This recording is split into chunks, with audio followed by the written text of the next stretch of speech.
Hey guys, it's me Manoli Sanchi Khandelwal and welcome back to my YouTube channel. So I gave my CUET in 2025 and I made some mistakes and I would really like to share them so that it might help someone, I guess. So basically I had commerce with maths in 12th and the same subjects for CUET as well. Like I had English, BST, accounts, eco and maths. Okay, so last year 250 marks का paper था and out of which maximum 5 subjects could be chosen and उसमें से कोई भी 4 subjects का score count होता था like best 4 का and English was compulsory to count. Okay, so the first and the most basic and yet the most important thing is that choose the subjects wisely and see the eligibility criteria for the course you are opting for the course you are aiming for. For example, if you want to do eco honors, then you can't do eco honors if you don't have English and maths. Okay, then, for example, if you want to do BMS, then GAT, General Aptitude Test, is a compulsory paper. Okay, you need to choose that subject in order to pursue BMS from Delhi University. And English is compulsory for all the courses. I don't need to mention that. मतलब सारे courses के लिए you need English. This is like the most crucial step. बाद में correction window में change कर सकते हो, but उसके बाद you won't be able to change it. मतलब जो course पे aim कर रहे हो वो subject तुम्हारे पास होना चाहिए. Just look for the eligibility criteria. Okay, so the next thing is choose GAT only when you're confident about it that you would be able to tackle in the next few months या तुम्हें already उसके बारे में confidence है कि तुम्हें आता है पहले से. Okay, because GAT एकदम अलग subject आ जाता है जो तुमने आज तक स्कूल में कभी नहीं पढ़ा. Because accounts की you take tuitions, okay, eco की you take tuitions, maths की you take tuitions, but for GAT you don't. Okay, and at the end last के months में tackle करना बहुत मुश्किल हो जाता है because at that time you have to focus on accounts, eco, etc. subjects too and GAT too. So take GAT only when you are very confident that तुम्हारा हो ही जाएगा, मतलब तुम कर लोगे. I remember in August 2024 I started to take online lectures of GAT and it was like getting so out of my hands that I quit it. मतलब मैंने QA start करा था, quantitative aptitude, and फिर मुझसे बाकी subjects पे focus ही नहीं हो पाता, अकाउंट्स, इको वगैरह. So I just quit it. Okay, because बाकी जितना सब्जेक्ट्स में टाइम चाहिए उतना अकेले GAT में चाहिए. All right. Okay, so form के रिलेटेड तो बस यही था, मतलब फिल द डिटेल्स करेक्टली, मतलब because this is a very important step. इसके बेसिस पर ही आगे के सारे स्टेप्स लाइक डिपेंडेंट है. एंड तुमने बहुत सारी और भी यूट्यूब वीडियोस देख ली होगी about how to fill the form, so I don't need to tell any further. Okay, so now let's talk about the most important thing, how to prepare for CUET. मतलब I know CUET अप्रैल मई में है, but this time matters the most. मतलब अभी क्या करना चाहिए for CUET, right? So right now I'm not saying that focus on CUET. सबका focus इस time boards पर ही होता है. मैं बोलूँगी भी तो तुम नहीं करोगे. But at the end just remember that CUET से ही तुम्हें अच्छा college मिलेगा. All right. Okay, so the first thing is English. When I was in 12th, I was like normal English होगी, grammar होगी, present tense, past tense, tenses, adjectives, ये सब. It was totally opposite of that. हमारे paper में एक दो questions आए थे बस ग्रामर के out of 50 questions. Okay, everything was vocabulary, complete vocabulary. जो बोर्ड्स में अनसीन पैसेजेस आते हैं they are like easy to tackle, they are like small and तुम्हारे पास काफ़ी टाइम होता है तो पढ़ पढ़ के हो जाता है. ओके, बट वहाँ पे you don't have time and you have a lot of questions and you have to read the whole paragraph on your screen and सारे questions आंसर करने हैं. For this I would just say कि passages पढ़ना start कर दो, not जो books में होते हैं but जो screens पर होते हैं. You can read any passages, CAT के खोल लो, कोई भी competitive exam, but it should be competitive exams जिसमें प्रॉपर क्वेश्चन हो. If you do 2 passages and 2 poems then you are good to go. It is really simple to read the questions and answer all the questions which are given on a paper in comparison to do the same on the screen. So you must have a good hand on it. Next thing is, as I mentioned, grammar नहीं आता, negligible आता है. Okay, एकदम. Vocabulary is the main thing. So I remember जब 13th मई को first paper हुआ था तो I asked my friends कि कैसा आया था पेपर. They were like कुछ भी ग्रामर नहीं आया, कुछ भी जो सोचा था वो नहीं आया, एकदम ऑपोजिट इंग्लिश आई थी. And I was like what. मेरा पेपर था 27th मई को इंग्लिश का. So I closed all my books, जो भी ग्रामर की थी सब मैंने बंद कर दी. I just focused on vocabulary. Okay, जो भी सारे शिफ्ट्स में वर्ड्स रिपीट हो रहे थे I made a list of it. मतलब एक यूट्यूबर था वो सारे वर्ड्स बताते थे. Okay, I will show a list here and description में भी I will put a link. Okay, तो वो सारे वर्ड्स रिपीट हुए थे, प्रीवियस ईयर के भी थे उसमें, बाकी शिफ्ट्स के भी थे. It might help you. All right.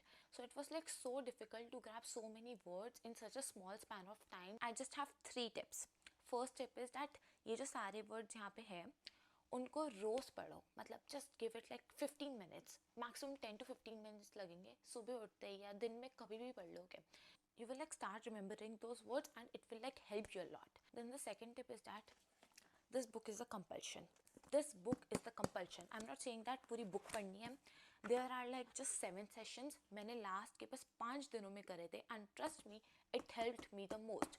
Word power made easy, इसकी या तो PDF डाउनलोड कर लो, या it is like available everywhere, या just buy a book. Okay, it will help you in the further competitive exams as well after CUET. Okay, I remember so many same exact words जो इस book से पूछे गए थे. Like I remember misanthrope, altruist, etcetera etcetera, like so many words. Okay, so the third and the most important thing, CUET love root words. मतलब if you do root words, मतलब तुमने एक बार root words याद कर लिए तो तुम mostly words answer कर पाओगे. Root words are basically like acro है, उसका meaning high हो गया. Okay, so I prepared a list of a lot of root words. Okay, मतलब तुम्हें लग रहा होगा इसको याद करना मुश्किल है, but if you read it thoroughly daily then हो जाता है याद है. Okay, it's not that difficult.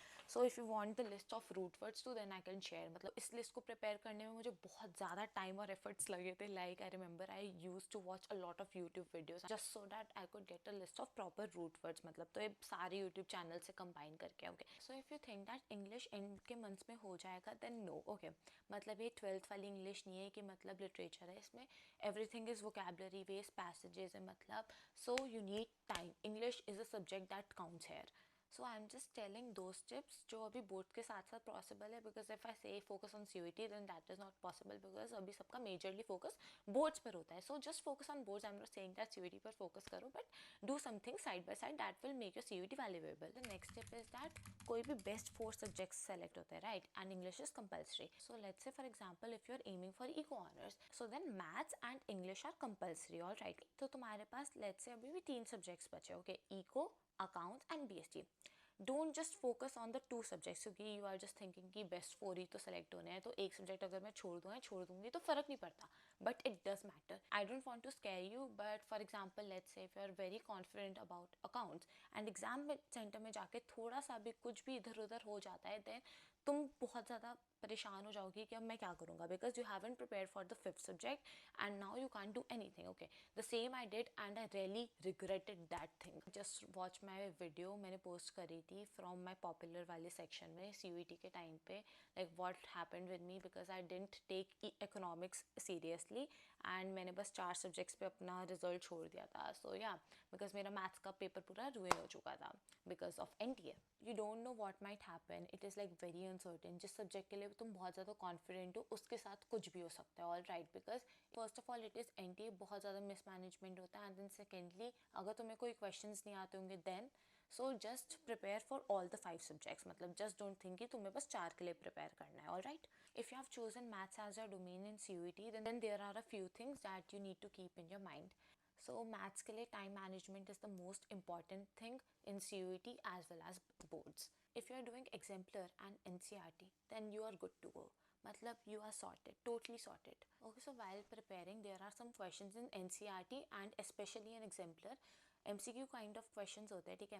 So please don't miss those questions because वैसे ही क्वेश्चंस एग्जैक्टली सेम CUET में आते हैं. ओके, मतलब I remember while preparing for my boards I used to skip those questions कि ये तो अभी बोर्ड्स के लिए इंपॉर्टेंट नहीं है, एक मार्क के क्वेश्चंस आते हैं ईजी वाले, but those questions are the most important for CUET. And just remember, अगर तुम्हारे साइड बाय साइड बोर्ड्स के साथ CUET के लिए भी प्रिपरेशन हो रही तो क्या जा रहा है? मतलब बोर्ड्स में वही सेम क्वेश्चन अगर 5 मार्क में आएगा and that same question will be asked as a MCQ in CUET. So दोनों की preparation side by side हो रही है. For math CUET I did a lot of PYQs which really helped. मतलब same exact questions आ रखे थे उसी type के paper में, but वो tips बाद में काम आएगी, like when you are actually preparing for CUET. Okay, अभी you are preparing for boards, so just focus on that. And then the same for accounts too. Accounts का CUET पूरा NCERT based आता है. So as of now don't focus on NCERT. अभी बस boards पे focus करो. TS Grewal के बस जो पीछे MCQs के question होते हैं वो कर लिया करो. That's it for now for accounts. Okay. And eco का पेपर भी पूरा NCERT से आता है. And right now you must be referring to some private author like Sandeep Garg etc. So as of now eco के लिए भी कुछ मत करो. Just focus on MCQs. मतलब जो भी पीछे दिए हुए होते हैं. Okay, संदीप गर्ग के पीछे MCQs होते हैं. Focus on those MCQs. CUET के टाइम पीरियड में हो जाएगा. Okay, for accounts and eco. मतलब उस टाइम बस NCERT से पढ़ना. No TS Grewal, no Sandeep Garg. So as of now मेरे पास बस यही टिप्स है जो अभी कर सकते हो, मतलब while preparing for boards. And please take these tips seriously. मतलब मैंने सारी टिप्स को सीरियसली नहीं लिया था. I made a huge mistake and I still still regret it, but I really want to help some people out there. Okay, so I really hope that this video helps. So that's it for today. If you have any further questions or queries, then do put in the comment section. I would really love to answer them. So yeah, thanks for watching. This is me, Sanchi Khandelwal, signing off. Bye bye. Good luck.